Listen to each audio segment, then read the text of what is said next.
Super Agent Victoria. Yes, big brother. Super Agent Shatoria.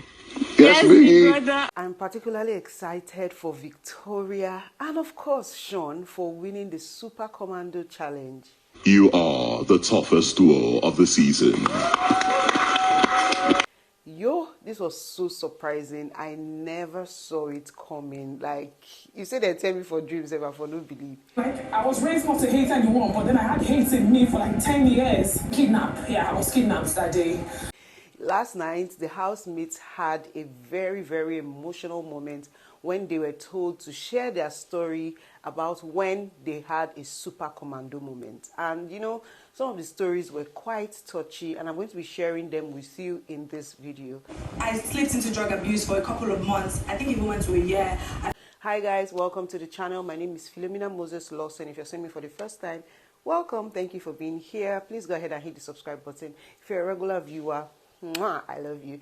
Now let's dive right into the videos. She struggled with her loss and pain.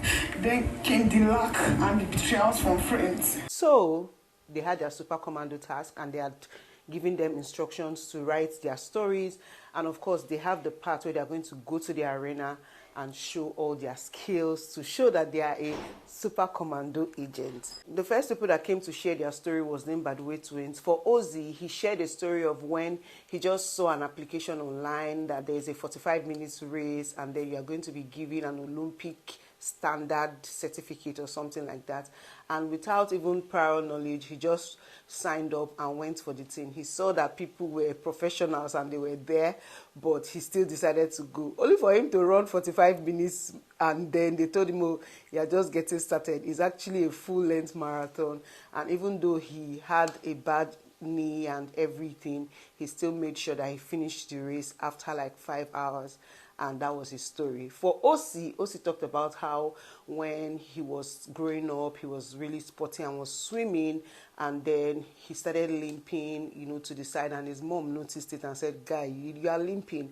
And they said he had polio. You guys, if you're not Nigerian, or I'm sure you are familiar with polio. Polio is a birth defect or something like that that affects children, you know, and he was able to overcome that, which still affects him now. But even with that, he's still able to, you know, do physical stuff and all that. That was really nice. It's a super commando moment. The next people that came was Wani and Handy. Wani and Handy spoke about how from growing up they've been bullying them. They talked about how when they finished uni, they tried to get jobs. It was so hard. They tried to sell stuff, you know, and they feel that different things, went to work, even their bosses used to bully them, you know. And then Handy talked about when she was, you know, sunk in drug abuse, and yeah, you know, she still did not give up. Wani also didn't give up on her. She fought until she became clean, and now both of them are international DJs, and they've worked with brands like Guinness, Smirnoff, and it's just so good to see. Like, you know, it's a super commando moment right there. Then while they were sharing their story, at this point, Onyeka was already crying on her seat. I'm just like, is it Ozzy's story that is making Onyeka cry? What's really going on with Onyeka? Apparently, she was overwhelmed with the whole story that she wants to share already. You know, when you're just reminiscing and just imagining the whole thing before she came up. Like, when she came up, we could even barely hear her because she was overwhelmed in her own tears. Anyways, her story was just talking about how from right from when she was little, she had been a star, and from time immemorial, people have tried to dim her light. Even in school, she was poisoned. People tried to kill her. You know, just all those type of envious things from friends, you know. But then she's still here, and regardless of every betrayal and everything that she has been through, she's still that person that is still open to friendships. Then for Chizoba, she talked about how when she went for NYSC, the place that they posted her to, you know, it was quite horrible because she was trying to get a place, and then she went to even stay with a guy that almost pressed her breast, but she ran. You know that guy that said, I'm a virgin, pure virgin. If you bring a machine, I can stand on it. Yeah, and I say, in fact, somebody wanted to break my virginity, but I ran. That was what that, you know, that part of Chizoba's story just told me, and I just kept laughing. Anyways, but she talked about how, you know, her bus was in a full speed and they had an accident. She just was almost attacked, but she ran for her life, and, you know, she's here now, you know, many years later. Then we had Sean talking about how when he was 17, he went to the UK all by himself to boarding school, and just how he was able to, you know, navigate being a black boy in a white private school, you know, all those things. Then talked about his football career, how he was playing football well, all of a sudden, it's not like he even had a major fall or anything, but he just developed this injury in his knee, and that really sort of stopped him from doing the whole football thing. But glory to God, he's here now, right? For Victoria, she just talked about how she's a hustler. She has tried to do many different things, worked here, worked there, until she found her love and passion for traveling, and now she's traveling and getting paid for it, which is so good, a super commando moment. Then let's talk about Zion and Chinwe. Zion talked about how his dad and his mom were split, separated, divorced, and he wanted to go and school in a non-speaking English country, and that was quite challenging for him. But his dad didn't want him to leave the country, because he's like, do your first degree in Nigeria and then maybe you travel later. But he really wanted to leave the country, and regardless of his dad, his mom supported him. He remembered how they went to the airport and they were crying, and how determined he was. He got there and, you know, navigated his way basically, and became the pharmacist that he is now. Then for Chinwe, she talked about how she didn't really struggle much as a child growing up.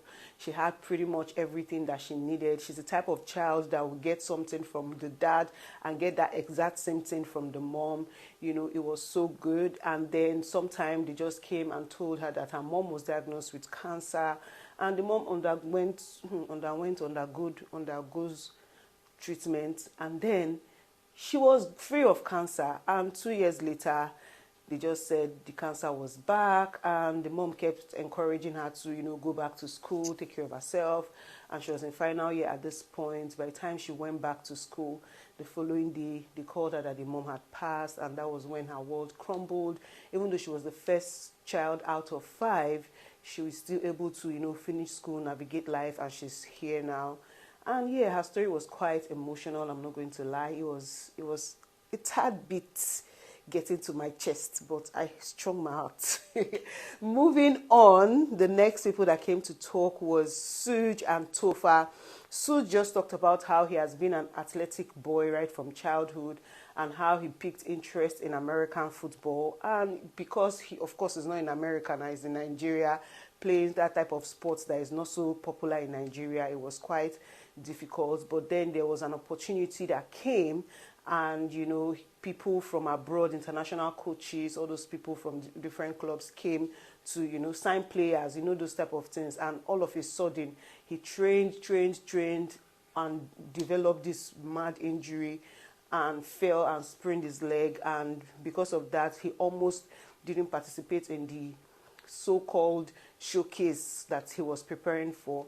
But he still went on, tried his best until he was healed, and played for those people. Even though they didn't pick him, he was glad that he actually picked himself up and played. Then for Tofa talked about how right from growing up, he had noticed that he's a fashion boy. He just really loved dressing up, and he said that he picked it up from his dad, because they used to call his dad Stainless. That was quite funny. His dad was so clean and always dressing up that they nicknamed him Stainless. So he had picked that up from his dad, and that when people used to do match past and all those things in inter sport, he was always the king that was just walking behind. You know, there's always a king and a princess, and then there are cheerleaders, and then there are the people who actually participate in the match past. So he's the crowned king that will just dress up and walk. That's to tell you how much he really loved fashion right from growing up. And then he started a brand, and that brand was thriving, had a shop. He randomly saw a tweet on X where they talked about how there's a fire, and he didn't know that fire was his shop, you know. And then he started receiving calls. He went there, stood there for 5 minutes looking at his shop, everything that he had worked for burned to the ground. But lo and behold, with the help of family, friends, community, he was able to build his brand back. Oh, and according to Big Brother, through the fire, he rose up and fired on. Big brother Sha. Moving on, the next people that came to talk was the double K. So Cassia talked about how, her parents have been big on school, and even though she didn't really mind going to school, she always wanted to learn something, do something with her hands. But her parents felt like that was going to be a distraction. She still went to school, finished school. Her parents still wanted her to do 9 to 5, but at that point she was over it. She packed her bags, took the courage, traveled to Lagos, and started life, slept on the floors, struggled, and right now she's a successful entrepreneur, a cosmetologist, and just a successful woman now, and she's so proud of herself. Then for Kelly Ray, he talked about how waiting to get into the university for 5 years due to a lot of circumstances. His peers were now doing NYSC, and after struggling here and there, he entered the university through a program. And in his final year, after his graduation, they just randomly informed him that, guy, you are not in school, oh, this your certificate is fake.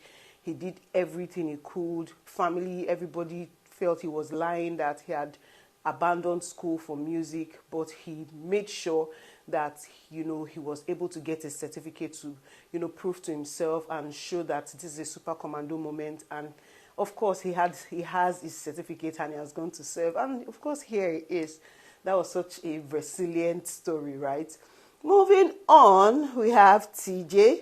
TJ talked about how he was able to lead his group and his team to victory despite all the challenges and everything that he faced.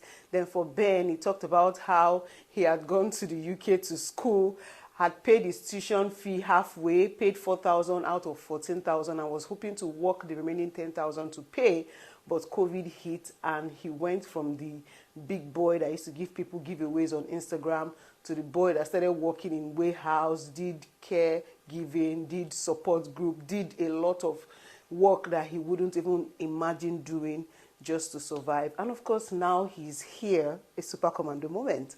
I actually thought that Mickey was going to talk about how, people were bullying him that he was not going to dance. That's how Femi told us that he was obese. I'm like, from where to where? Killer Jew, what he carry, what he throw away. This same Mickey that is buff, big, built like this was obese. How? But he talked about how he was obese to the point where his tummy was covering his boxer's label. He couldn't, he was eating 3 shawarma. He would eat extra sausages, 6 sausages. He had breasts that even his family were body shaming him. They would be giving him bra to wear. It was that bad, but he worked on himself and he's here now. Very, very very, very demure, very cutesy, a very, very super commandor. Moving on to Femi. Femi just said he didn't want to come here and cry, but he just talked about how his mom has been his support system from the beginning, and he has always wanted to dance. Michael Jackson inspired him, and his mom had supported him, bought more of Michael Jackson's music for him to watch and learn. And here it is now. To wrap it all up, Nelita came and they told their own story. For Nelly, she talked about how she has struggled in life to be where she is. And, just talked about how one time she had struggled to rent an apartment, but she didn't have a mattress. And somebody who was supposed to be a good Samaritan that bought her a mattress was trying to impose and force relationship on her. And he came in the middle of the night and took back his mattress. And that really just made her feel some type of way. But despite everything that happened, she's where she is now, a successful person. And then for Anita, she told Anita was already crying before she came out to share her story. But she talked about how, she really wanted to model on a 200 level. She had seen an application. She left Edo State, traveled to Port Harcourt without telling any of her family members because they didn't really want her to model, especially while she was still young. And by the time she walked into a hotel, she was not suspicious because modeling agencies and all that, there's always a hotel, then people use the hall for rehearsal and all that. But then she got there, she was kidnapped. And, that was the worst experience of her life. And then next day, she saw herself on the street, confused, everything. But then again, she's here. That almost made her not pursue modeling again.